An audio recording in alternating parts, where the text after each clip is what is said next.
CPM പോഷക സംഘടനയായ പട്ടികജാതി ക്ഷേമ സമിതി ഈ മാസം 21-ന് കണ്ണൂരിൽ സംഘടിപ്പിക്കുന്ന സ്വാഭിമാന സംഗമത്തിൽ ഗുജറാത്തിലെ ദളിത് പ്രക്ഷോഭങ്ങൾക്ക് നേതൃത്വം നൽകുന്ന ജിഗ്നേഷ് മേവാനിയും അശോക് മോച്ചിയും പങ്കെടുക്കുമെന്ന് നേതൃത്വം അറിയിച്ചിരുന്നു. എന്നാൽ പരിപാടിയിൽ നിന്ന് പിന്മാറുകയാണെന്ന് ജിഗ്നേഷ് മേവാനി ഫേസ്ബുക്കിലൂടെ അറിയിച്ചു.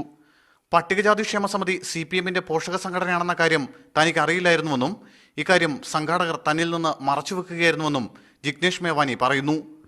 ഒരു ദളിത് പ്രവർത്തകൻ എന്ന നിലയിൽ CPMന്റെ പ്രവർത്തനങ്ങളോടും ആശയധാരയോടും തനിക്ക് വിയോജിപ്പുണ്ട്.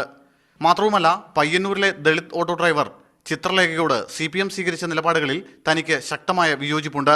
When I came to know about that it is held by CPIM, and as on today I don't want to get myself associated with any mainstream left party, so I got reluctant, and also the way they have handled the Chitralekha episode, I have every right to be, എന്നാൽ മുൻനിശ്ചയിച്ച പരിപാടിയുമായി മുന്നോട്ടു പോവുകയാണെന്നും Jignesh Mevani പിന്മാറിയതിനെക്കുറിച്ച് പ്രതികരിക്കാനില്ലെന്നും CPM ജില്ലാ secretary P. Jayarajan പറഞ്ഞു.